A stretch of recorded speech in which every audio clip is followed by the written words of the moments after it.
Introduction हो गया। तो मैं राजस्थान के थार डेजर्ट से आता हूँ।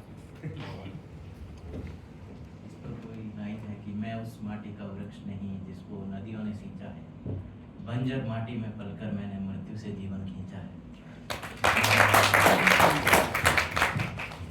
तो हमारे वहाँ पे जो नौकरी, राष्ट्रीय नौकरी है, वो फौज की नौकरी थी।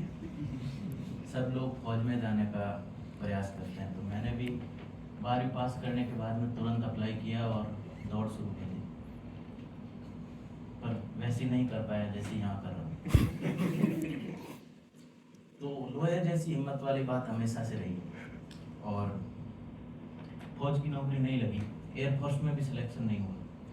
लेकिन उसके बाद में मैंने सरकारी एक एग्ज़ाम दिया गवर्नमेंट स्कूल डिपार्टमेंट में, लेबोरेटरी असिस्टेंट का। तो वहाँ पे मैं डी ग्रुप की नौकरी किया मैं 4 साल।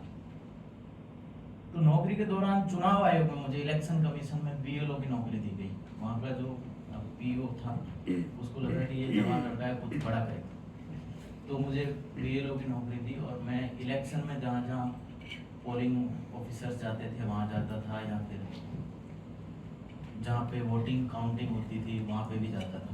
तो वहाँ जाके मैंने कलेक्टर, एसपी इनको देखा। तो वहाँ इनको देखने के बाद में मुझे कलेक्टर बनने का मन नहीं आया, मुझे नेता बनने का मन आया। तो मैं चुनाव के काउंटिंग के अगले दिन पे घर पे गया, घर पे मीटिंग बुलाई चुनाव लड़ने के बारे में। आपको पता है उस मीटिंग में पापा को तो नहीं बुलाएंगे, तो चाचा और ताऊ सब लोगों को बुलाया कि मेरे को अभी लंबी यात्रा करनी है, बड़ा नेता बनना, मैं गांव में सरपंच का चुनाव लड़ना चाहता हूँ। और उसी समय जस्ट 21 ईयर का हुआ था। तो उन लोगों ने मुझे जो बताया कि टोटल 3 वोट आएंगे, वो भी हमारे। तो मैंने भी उनकी बात मान ली और सोचा कि अब ज़्यादा हिंसा भड़क जाएगी, इससे पहले नौकरी ज्वाइन की। तो फिर मुझे लगा ये अपने से होगा नहीं, सबसे इजी फिर ये लगा कि 1-2 साल पहले किसी का यूपीएससी में सिलेक्शन हुआ था और इंटरव्यू देखा उसका, और फिर लगा कि यूपीएससी ट्राई करते।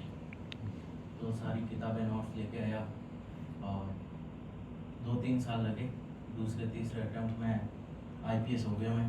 तो उसके बाद में मतलब आईपीएस होना बड़ी बात नहीं है। जब मैं चुनाव लड़ने के लिए घर पे गया तो 3 लोग आए मेरे बुलाने। आईपीएस बन के जब गाँव गया तो 2000 लोग आए मेरा कॉन्ग्रेचुलेशन करने के लिए। तो बाकी मुझे चुनाव लड़ने का मन था हमेशा से, बट जब वो 2-3 हज़ार लोग आए और जो इस सर्विस में उन्होंने फैद देखी, ऑल इंडिया सर्विस में, तो मैंने तय किया कि मैं आईपीएस ही रहूँगा, और चाहे कोई कैडर मिले।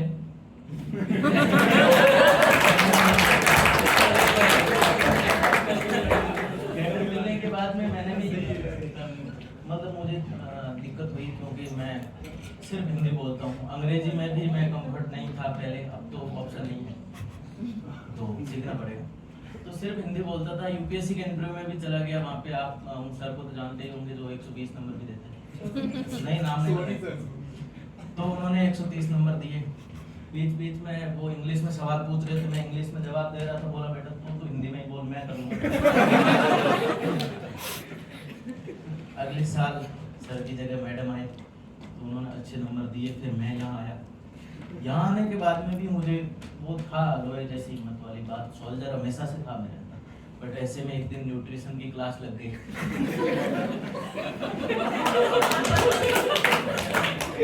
उसके बाद में वो सोल्जर नहीं रहा। अब जब भी उठता हूँ तो वही पाटिल सर की एक शायरी है, उनकी शायरी पे मेरी एक छोटी शायरी है कि अर्ज किया है दर्द है घुटने में और तकलीफ है उठने में। कुल मिला के हम सबके जीवन में, मैं कैडर को लेके सीबीएम के बारे में सोचा, लेकिन मैं अकेला सोचा तो उससे I am still fighting, I am soldier one. एक बात है कि युद्ध नहीं है जिनके जीवन में, वे भी बड़े अभागे होंगे, या तो प्रण को तोड़ा होगा या फिर रण से भागे होंगे।